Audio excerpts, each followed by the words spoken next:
Isang mapagpalang araw na naman sa inyong lahat, mga kapangmanang karunong. Bidyong ito ay na naman po ako sa inyo ng isang mabisang kaalaman na inyo pong magagamit upang madagdagan ang inyong lakas.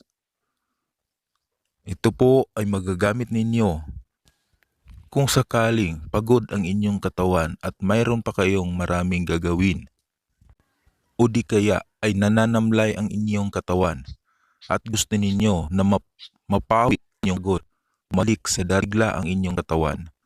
Pero bago natin ipagpatuloy, kung ngayon ka palang napadaan sa ating munting channel, ay mag-subscribe na po at pindutin ang inyong notification bell.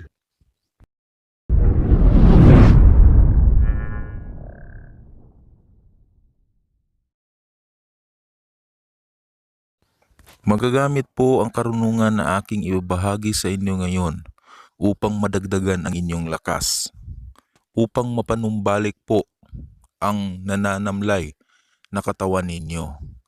Mabisa po ang karunungan na ito at napakadaling gawin sapagkat tayo po ay gagamit dito ng isang salita. At ang salitang ito ay napakaikli po. Isang salita lang sapat na upang mapawi ang ating mga pagod sa katawan at upang madagdagan ang ating mga lakas.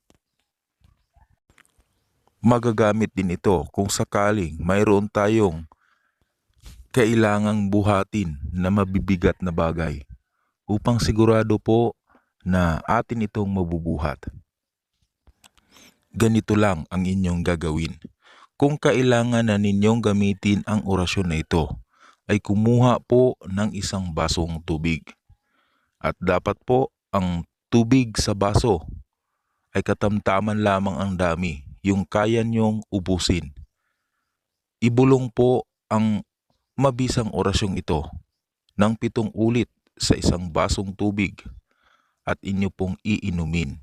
Ito po ang mahiwagang orasyon. Hutomak. Banggitin po ang mahiwagang salitang yan ng 7 ulit. Pagkatapos ay hipan po ang inyong baso ng pakrus at inumin po ito. Dapat po maubos ninyo ang tubig sa baso. Kung mapapagana po ninyo ang mahiwagang orasyong ito, ilang segundo lang po pagkatapos ninyo itong mainom, ay makakaramdam po kayo ng kakaiba sa inyong katawan. Parang madadagdagan ang inyong lakas at para bang may mahinang kuryente na dadaloy po sa inyong katawan. Yan po ang isa sa palatandaan na napagana po ninyo ang mahiwagang salitang ito. At kung sakaling hindi naman po ninyo mapapagana, ibig sabihin po niyan ay na po ang inyong espiritual. Dapat po magdebosyon muna kayo ng mga poder gabi-gabi bago po kayo matulog. O kung hindi naman po ninyo gusto magdebosyon ng mga poder, ay magsanto rosaryo na lamang po. Mabisa din po ang pagsasanto rosaryo upang makapagpagana po kayo ng mga orasyon. Subukan nyo lamang po ang orasyon na ito. Kung hindi mapagana ay magdebosyon muna. Sana po ay makatulong sa inyo ang karunungan na ito, mga kapamana. Hanggang dito na lamang po. God bless sa inyong lahat.